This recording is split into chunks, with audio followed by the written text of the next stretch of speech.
मणिपुर गांव में रघु नाम का एक लड़का रहता था। उसके माँ बाप बूढ़े हो गए थे। उसकी पढ़ाई भी अधूरी छूट गई थी। उनकी देखभाल करने के लिए रघु कुछ ना कुछ काम ढूंढ ही लेता। ऐसे ही काम ढूंढते ढूंढते एक दिन वो एक मेडिकल में गया। दादा, आपके यहाँ कोई काम करने के लिए चाहिए क्या? वैसे तो जरूरत नहीं है, मगर मैं अकेला काम करके थक जाता हूँ। क्या तुम मेरे यहाँ नौकरी करोगे? हाँ दादा, मुझे सख्त जरूरत है। मेरा नाम संदीप है, तुम्हारा? मेरा नाम रघु है दादा। क्या आपके यहाँ मुझे नौकरी मिल गई है मैं कंफर्म समझूं? तुम इंग्लिश भी बोल लेते हो। ठीक है, कल सुबह दुकान पर पहुंच जाना। धन्यवाद दादा। ये कहकर रघु अपने घर चला जाता है। वो ये खुशी की बात अपने माँ और पिताजी को बताता है। माँ, मुझे नौकरी मिल गई है। अब तुम्हें चिंता करने की कोई बात नहीं है माँ। हाँ बेटा, मन लगाकर काम करना वहाँ। हाँ माँ। अगले दिन रघु जल्दी उठकर अपना टिफिन लेकर मेडिकल में जाता है। संदीप अपना मेडिकल खोल ही रहा था। दादा, आज से मुझे यहाँ क्या काम करना होगा? आप बताओ, मैं कर दूंगा। यहाँ का झाड़ू पोछा करके आ जाओ, बताता हूँ क्या करना है। रघु दुकान की साफ सफाई करके जल्द ही दुकान में आ जाता है। संदीप उसे दवाइयों के बारे में थोड़ी थोड़ी जानकारी देता है। रघु मन लगाकर वो सब सुनता है। ऐसे ही बहुत दिन बीत गए थे। रघु उसी मेडिकल में काम कर रहा था। काम करते हुए जो कुछ समय मिलता उसमें रघु कुछ किताबें पढ़ लेता था। अब उसे बहुत सारी दवाइयों की जानकारी हो गई थी। अब संदीप अपना मेडिकल रघु के भरोसे भी छोड़ जाता था। ऐसे ही एक दिन भारत में कोरोना नाम की बीमारी आई, जिससे सारा देश पीड़ित हो गया। इस बीमारी से बचने के लिए लोग मास्क और सैनिटाइजर की मांग कर रहे थे। सभी लोगों को सैनिटाइजर चाहिए था, मगर गांव के सारे दुकानों से सैनिटाइजर खत्म हो गए थे। अरे रघु, हमारे मेडिकल में कल ही सैनिटाइजर का स्टॉक आया था, अभी खत्म भी हो गया। हेलो, हमारे यहाँ सैनिटाइजर और डेटॉल की सख्त जरूरत है। मेडिकल में स्टॉक ही नहीं है, कब तक मिलेगा? नहीं सर, अगले हफ्ते तक तो पॉसिबल नहीं है। मैं जल्द ही देने की कोशिश करता हूँ। अरे रघु, क्या किया जाए? ये सैनिटाइजर और डेटॉल की डिलीवरी अगले हफ्ते आएगी, तब तक हम क्या करेंगे? दादा, मैंने किताबों में पढ़ा है कि सैनिटाइजर कैसे बनाते हैं। मैं वो किताब लेकर आऊंगा कल।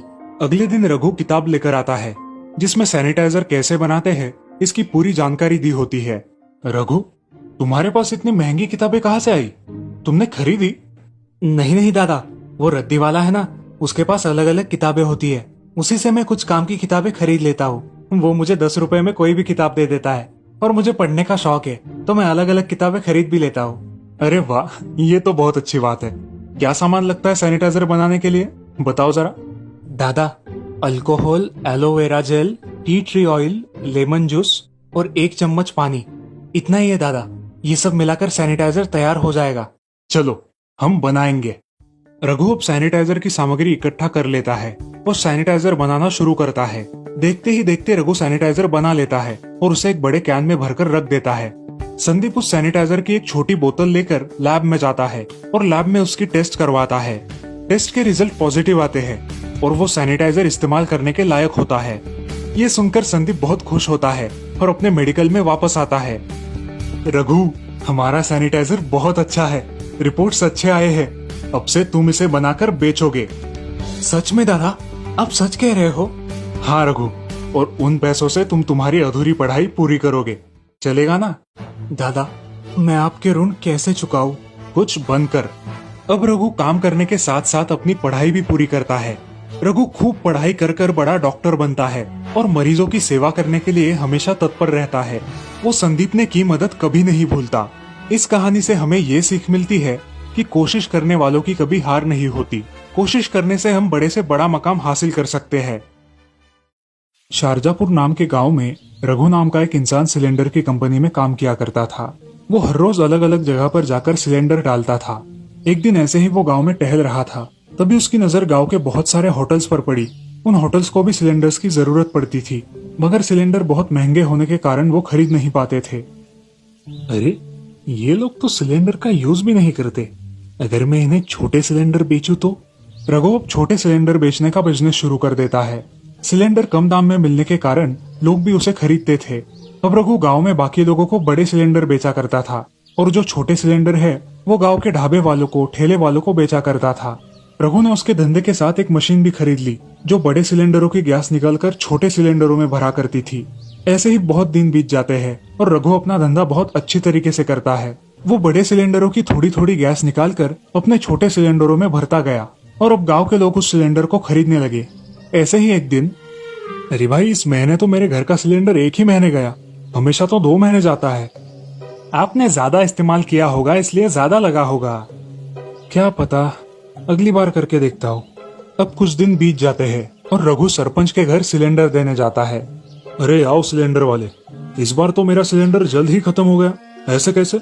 हमारे घर में तो सिर्फ हम 2 लोग ही है। अरे सरपंच जी, हो जाता है ऐसा कभी कभी। इस सिलेंडर में अब नेचुरल गैस आता है जो कि बहुत महंगा होता है, और महंगा होने के कारण तुम लोग बोलते हो कि जल्द खत्म हो जाता है। ऐसा बोल के रघु वहां से निकल जाता है। अब रघु गांव में ऐसे ही बहुत से लोगों को इसी तरह पट्टी पढ़ाता है और लोग उसके झांसे में फंस जाते हैं। एक दिन गांव के रिटायर्ड मास्टर के घर में भी यही समस्या हुई। जल्द ही उनका सिलेंडर खत्म हो गया। अरे रघु, इस बार भी मेरा सिलेंडर जल्द ही खत्म हो गया। अरे नहीं मास्टर जी, आपने ही ज्यादा यूज किया होगा इस सिलेंडर का। अरे नहीं रघु, ऐसा तो कुछ इस महीने इससे बनाया नहीं, लेकिन इतने जल्दी खत्म हो गया। रघु कुछ भी कारण बता देता है और अपना धंधा जोर से शुरू ही रखता है। ऐसे ही बहुत दिन बीत जाते हैं। अब गांव वालों को ये बात खटकने लगती है। एक दिन सारे गांव वाले जमा होकर बातें करते हैं। अरे गांव वालों, आजकल मेरे घर में सिलेंडर 1 महीना भी नहीं जाता। अरे सरपंच जी, मेरा भी कुछ ऐसा ही हाल है, हमारे यहाँ भी ऐसा ही हो रहा है। अरे सरपंच जी, हम सबके घरों के सिलेंडरों का भी यही हाल है। अब हमें इसके खिलाफ कुछ करना होगा, क्योंकि एक साथ सारे गांव वालों के सिलेंडर नहीं खत्म हो सकते। हम सब मिलके गैस एजेंसी में चले जाएंगे और इस बात की शिकायत करेंगे। हमें पता तो चले कि हो क्या रहा है। अब सारे गांव वाले गांव के ही पास एक बड़ी गैस एजेंसी थी, वहां चले जाते हैं। नमस्ते मैनेजर साहब। नमस्ते सरपंच जी, कहो कैसे आना हुआ? हम सब गांव वालों की एक कंप्लेंट है, हमारी गैस की टंकी जल्द ही खत्म हो जाती है। अरे ऐसा कैसे हो सकता है? गैस की टंकी तो सील होती है और कंपनी तो आपको पूरा बराबर माल देती है। आपको कोई परेशानी नहीं आनी चाहिए। ये कब से हो रहा है? अरे मैनेजर साहब, वो हमारे गांव का रघु है ना, वो हमें सिलेंडर बेचता है।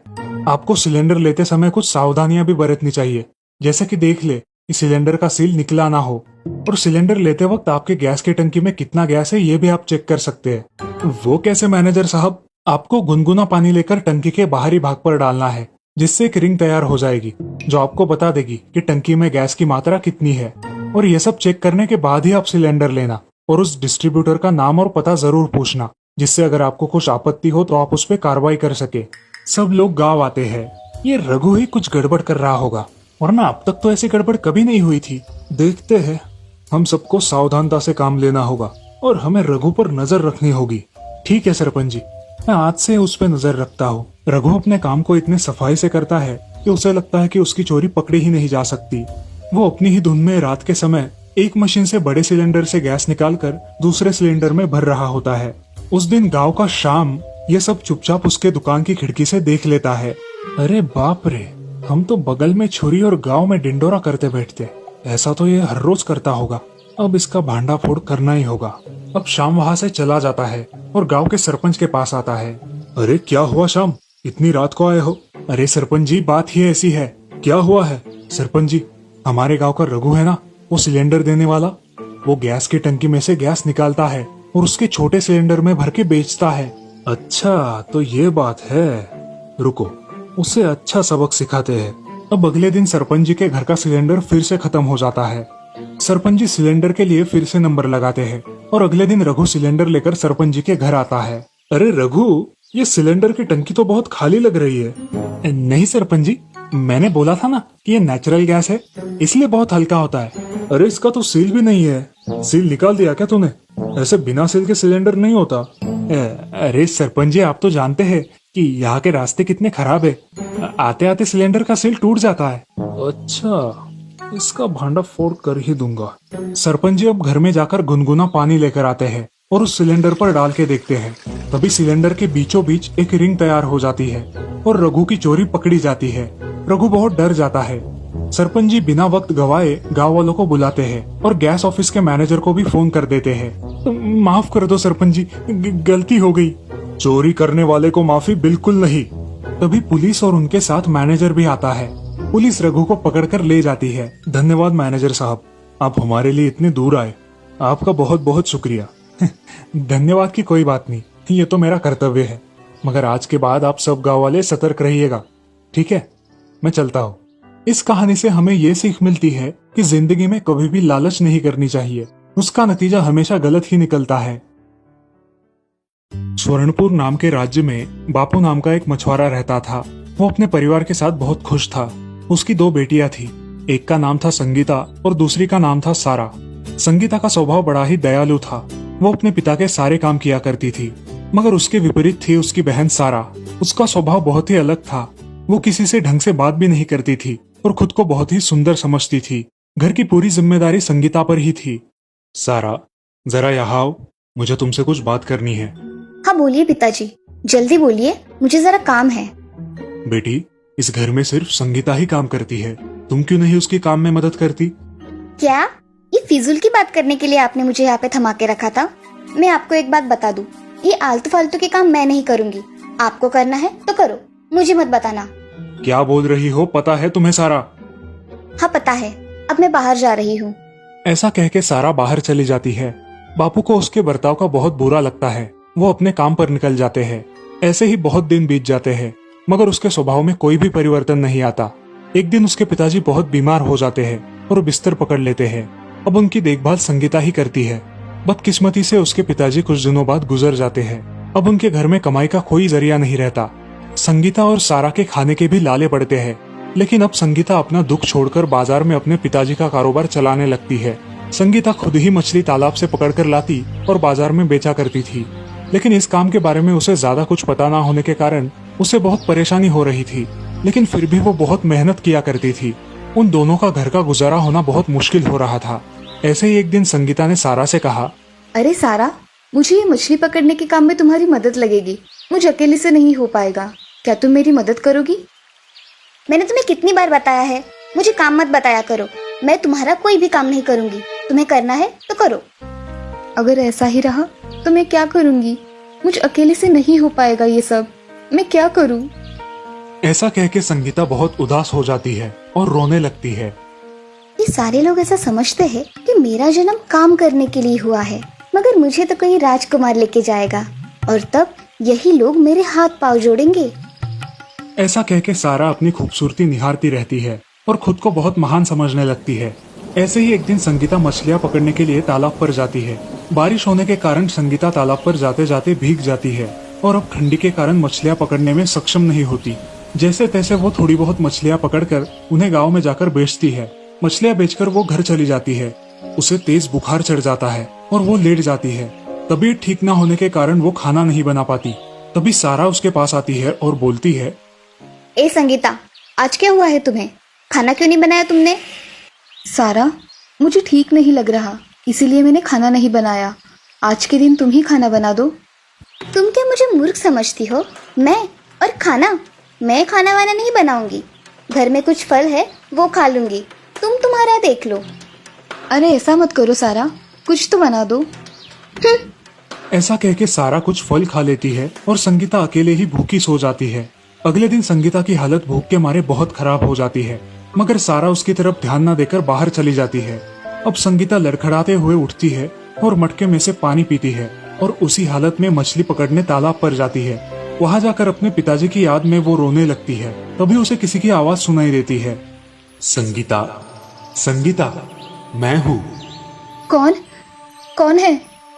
संगीता, मैं हूँ, तालाब। तुमने मुझे देखा नहीं, मगर मैं तुम्हें हर रोज देखता हूँ। क्या हुआ है, आज इतना रो रही हो?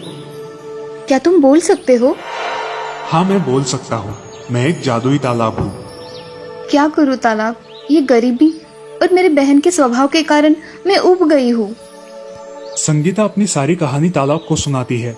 अब तालाब भी उसकी कहानी सुनकर सुन्न हो जाता है। उसकी हर रोज की मेहनत भी वो देख रहा था, इसलिए उस तालाब को उसकी दया आ जाती है और वो उसकी मदद करने के बारे में सोचता है। अब तो ऐसे लगता है कि मेरे जीवन में कुछ शेष ही नहीं है, जीने की इच्छा ही नहीं है। जो होगा वो देखा जाएगा। संगीता, इस पानी को हाथ में लेकर तुम्हें जो चाहिए वो मांग लो, तुम्हें सब मिल जाएगा।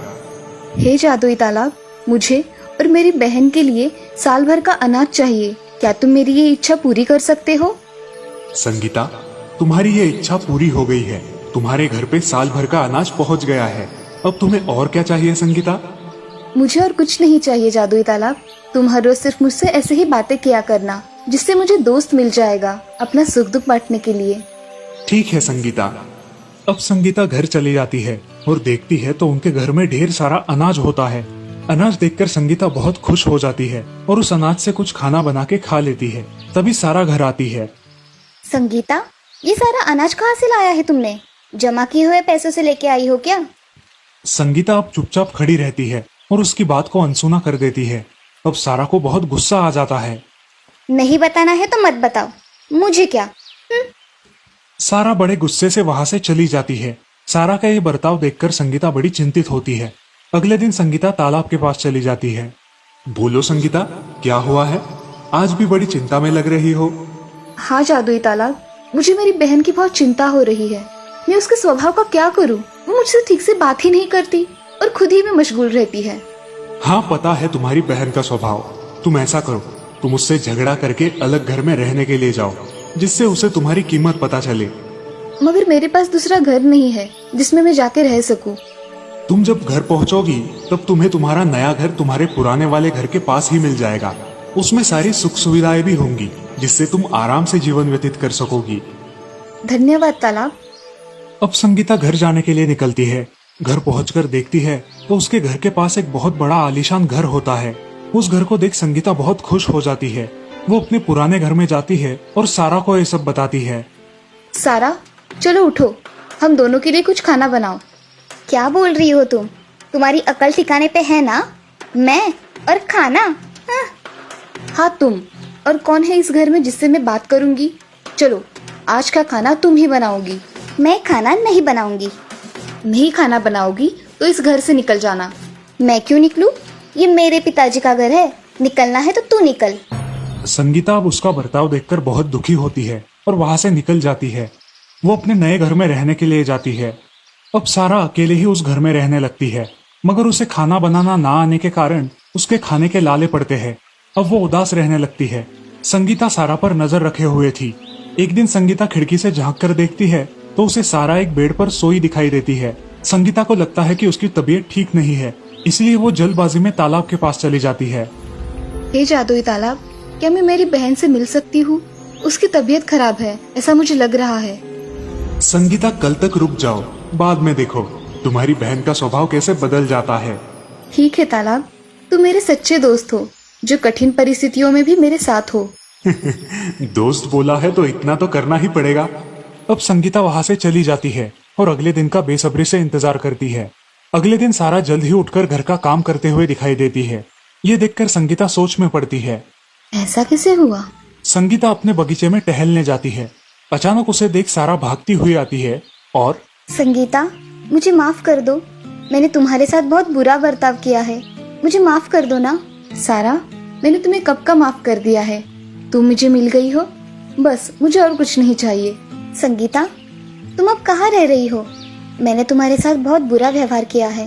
अब तुम चलो अपने घर, मुझे तुम्हारी बहुत जरूरत है। चलो सारा, तुम्हें एक नया घर दिखाती हूँ, जिसे देख तुम बहुत खुश हो जाओगी। अब संगीता उसे अपने नए घर में लेकर जाती है। सारा वो घर देखती ही रह जाती है। ये इतना आलीशान घर तुम्हारे पास कैसे आया? ये घर मुझे भगवान की कृपा से मिला है। अब तुम भी इस घर में रह सकती हो, क्योंकि तुम मेरी बहन हो। अब सारा और संगीता उस नए घर में खुशी खुशी रहने लगती है। संगीता तालाब के पास जाती है और उसे आवाज देती है। दोस्त, दोस्त, आज मैं बहुत खुश हूँ और ये खुशी मैं तुम्हारे साथ बांटना चाहती हूँ। क्या हुआ है संगीता, आज बड़ी खुश हो? हाँ दोस्त, मुझे मेरी बहन मिल गई है। उसका स्वभाव तो पूरा परिवर्तित हो गया है। अब वो मेरे साथ मेरे घर में रहती है। तालाब, ये सब तुम्हारी वजह से हुआ है। धन्यवाद। हाँ संगीता, तुम खुश हो तो मैं भी खुश हूँ। अब तुम दोनों को अगले 8 दिनों में इस गांव से हमेशा हमेशा के लिए चले जाना है। क्यों तालाब, हमसे कोई गलती हुई है क्या, जो हम दोनों को इस गांव से जाना पड़ेगा? जल्द ही तुम दोनों के लिए आजमगढ़ राज्य के 2 युवराज आएंगे, जो तुम्हारा हाथ मांगेंगे और तुमसे शादी करेंगे। तुम यहाँ से विदा हो जाओगी। अब तुम इस गांव में सिर्फ 8 दिन की मेहमान हो। जादुई तालाब, मुझे तुम्हारी बहुत याद आएगी। तुम मुझे जब भी सच्चे मन से याद करोगी, मैं तुम्हारे पास आ जाऊंगा। सच में तालाब? सच में।